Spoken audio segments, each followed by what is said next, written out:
আকাশবাণী খবর পড়ছি পার্থপ্রতিম মিত্র। প্রথমে বিশেষ বিশেষ খবর।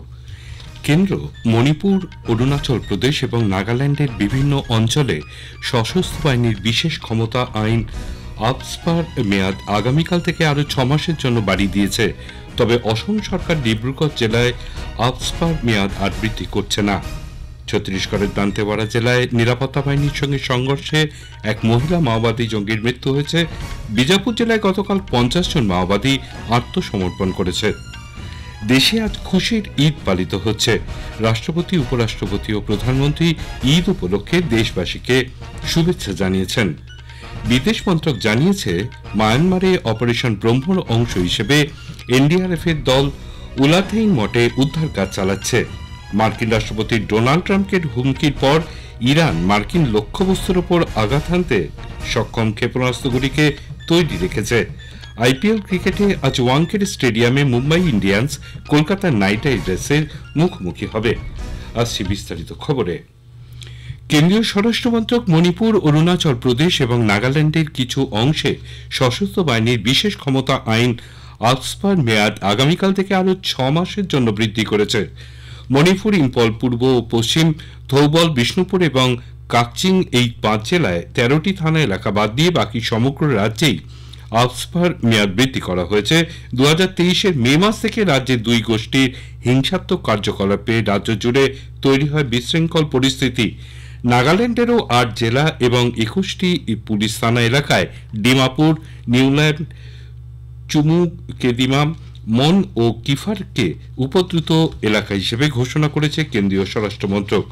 অন্যদিকে অরুণাচল প্রদেশের তিরাপ, চাংলাং এবং লংডিং জেলা ও 3টি পুলিশ থানা এলাকাতে আপসপার মেয়াদ সম্প্রসারিত করা হয়েছে।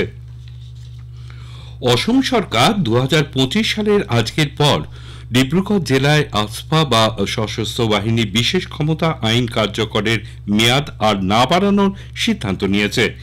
একটি বেসরকারি বিজ্ঞপ্তিতে জানানো হয়েছে, আইন শৃঙ্খলা পরিস্থিতি উন্নতির কথা বিবেচনা করেই 1958 সালের আপসপার অধীন ডিব্রুগড় জেলাকে উপদ্রুত এলাকার তালিকায় না রাখার সিদ্ধান্ত নেওয়া হয়।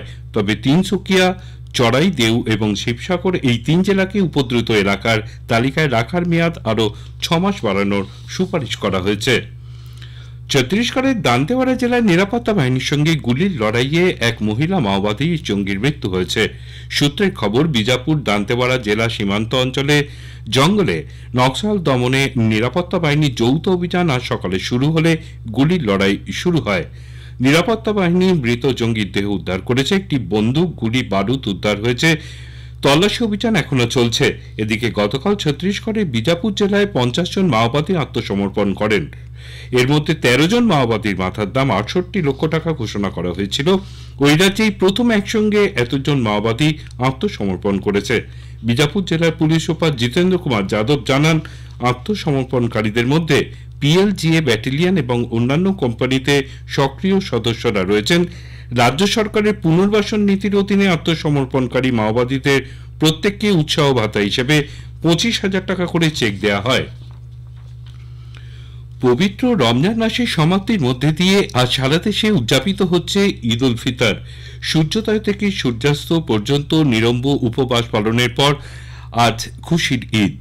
ঈদগাহ এবং মসজিদগুলিতে আলো দিয়ে সাজানো হয়েছে। সেখানেই চলে ঈদের নামাজ পাঠ। দিল্লির জামা মসজিদ, ফতেপুরি মসজিদ এবং শাহী ঈদগায় ঈদের মূল জমায়েত হয়। পবিত্র ঈদ উল ফিতর উপলক্ষে দেশবাসীকে শুভেচ্ছা জানিয়েছেন রাষ্ট্রপতি, উপরাষ্ট্রপতি ও প্রধানমন্ত্রী। রাষ্ট্রপতি দ্রৌপদী মুর্মু বলেন, এই উৎসব ভ্রাতৃত্ববোধ এবং সহমর্মিতার চেতনাকে আরও শক্তিশালী করে। উপরাষ্ট্রপতি জগদীপ ধনখড় বলেছেন, ঈদ সাংস্কৃতিক বৈচিত্র্যকে শক্তিশালী করে। প্রধানমন্ত্রী নরেন্দ্র মোদী ঈদ উপলক্ষে দেশবাসীকে শুভেচ্ছা জানিয়েছেন। সোশ্যাল মিডিয়া এক বার্তায় তিনি বলেন, এই উৎসব সমাজে সম্প্রীতি ও দয়ার চেতনা বৃদ্ধি করবে। প্রধানমন্ত্রী নরেন্দ্র মোদী আগামী 19 এপ্রিল কাটরা থেকে কাশ্মীরের প্রথম বন্দে ভারত এক্সপ্রেসের যাত্রার সূচনা করবেন। 272 কিলোমিটারের উধমপুর, শ্রীনগর, বারামুল্লা রেল লিঙ্কের কাজ সম্প্রতি শেষ হয়েছে। গতকাল জম্মুতে কেন্দ্রীয় মন্ত্রী জিতেন্দ্র প্রসাদ জানান, প্রধানমন্ত্রী 19 তারিখ উধমপুর পৌঁছে বিশ্বের সর্বোচ্চ রেল সেতু পরিদর্শন এবং সূচনা করবেন। পরে তিনি কাটরা থেকে কাশ্মীর বন্দে ভারত এক্সপ্রেসের যাত্রারও সূচনা করবেন। এই ট্রেন চালু হলে জম্মু থেকে কাশ্মীরের যাত্রার সময় কমবে, পাশাপাশি এই অঞ্চলের যোগাযোগ ব্যবস্থার উন্নতি হবে বলে তিনি জানান। রাষ্ট্রপতি দ্রৌপদী মুর্মু আজ দুদিনের সফরে মুম্বাই যাচ্ছেন। সন্ধ্যায় রাষ্ট্রপতি সেখানে পৌঁছবেন। মুম্বাইতে আগামীকাল রিজার্ভ ব্যাংক অফ ইন্ডিয়ার ৯০তম বার্ষিকী সমাপ্তি অনুষ্ঠানে যোগ দেবেন তিনি।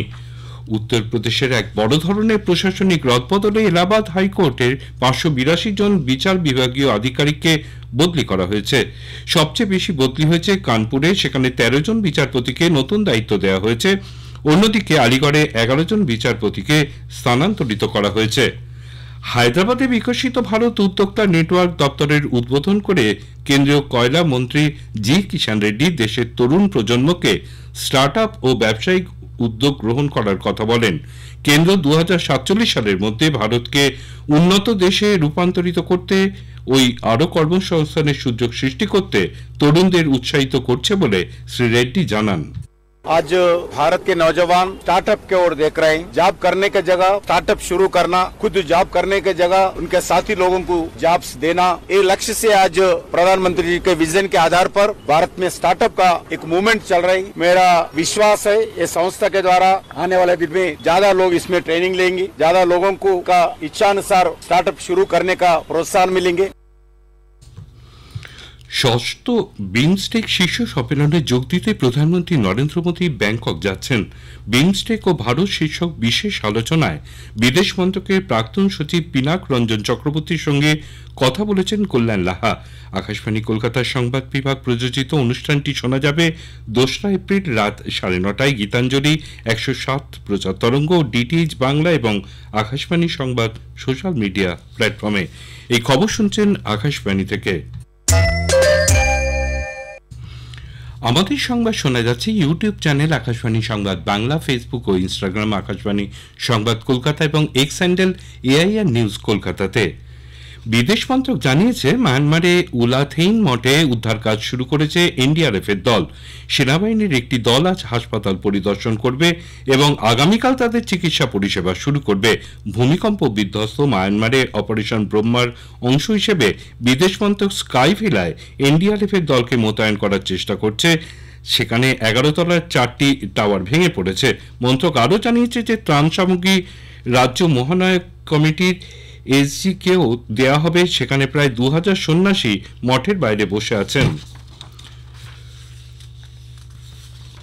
ব্যাংককে গত শুক্রবারের ভয়াবহ ভূমিকম্পে ভেঙে পড়া নির্মীয়মান বহুতলে বেআইনিভাবে ৪ চীনা নাগরিক প্রবেশ করায় থাইল্যান্ড প্রশাসন তাদের আটক করেছে। তারা ধ্বংসস্তূপ থেকে ৩২টি গুরুত্বপূর্ণ নথি সহ ফাইল সরানোর চেষ্টা করছিল বলে অভিযোগ। বহুতলটি চীনের একটি সংস্থা নির্মাণ করেছিল এবং ভেঙে পড়ার বিষয়টি তদন্তাধীন। থাইল্যান্ডের মৃতের সংখ্যা এ পর্যন্ত বেড়ে হয়েছে ১৮, ৩২ জন আহত, ৮২ জন এখনো নিখোঁজ।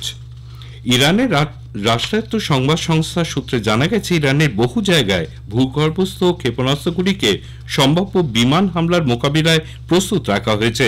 এর আগে গতকাল এক সাক্ষাৎকারে মার্কিন রাষ্ট্রপতি ট্রাম্প ইরানকে হুমকি দিয়ে বলেন, পরমাণু কর্মসূচি নিয়ে ওয়াশিংটনের সঙ্গে সমঝোতায় না এলে তেহরানের ওপর বোমা বর্ষণ করা হবে। একই সঙ্গে ইরানের ওপর অতিরিক্ত শুল্ক চাপানো হবে। ইসরায়েলের প্রধানমন্ত্রী বেঞ্জামিন নেতানিয়াহু ইসরায়েলের নিরাপত্তা সংস্থা সিংবেতের পরিবর্তী অধিকর্তা হিসেবে প্রাক্তন ভাইস অ্যাডমিরাল এলি সারভিতকে নিযুক্ত করেছেন। এলি সারভিত ইসরায়েলি নৌবাহিনীর প্রাক্তন প্রধান।